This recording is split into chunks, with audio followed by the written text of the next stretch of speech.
Je garde surtout mon utérus parce que je veux être sûr de pouvoir procréer dans le cas où ma copine elle pourrait pas être enceinte. Tu peux enlever ton utérus et pas être hormonodépendant. Il faut enlever ses ovaires pour être hormonodépendant. Mais on ne peut pas enlever ses ovaires et ne pas prendre d'hormones. C'est pour ça que j'avais peur d'une certaine hormonodépendance et que j'avais pas envie d'enlever mon utérus et mes ovaires pour si jamais il y a une guerre, ce qui pourrait arriver, ou autre chose qui fait que j'ai plus accès à la testo.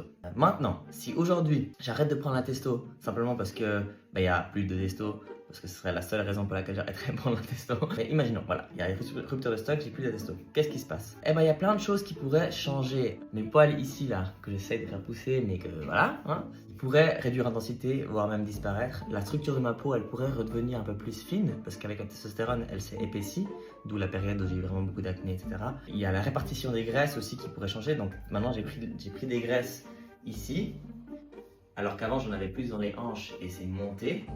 Mais si j'arrête la testo, les graisses que j'ai là, elles vont redescendre peut-être dans les hanches. Par contre, la modification des parties génitales, donc avec la testo, le clitoris, il s'augmente. Et ça va pas revenir en arrière si j'arrête la testo. Ça veut dire qu'il va pas retrouver sa taille pré-testostérone. Ni ma voix. Une fois que la voix elle change, elle ne redevient pas aiguë si j'arrête la testo. Je vais pas arrêter la testo demain, à part si Trump décide d'arrêter la production complète dans le monde entier de testostérone. Bon, je suis sûr que lui et ses mascus font des petites injects par-ci par-là. Hein. Allez, bise.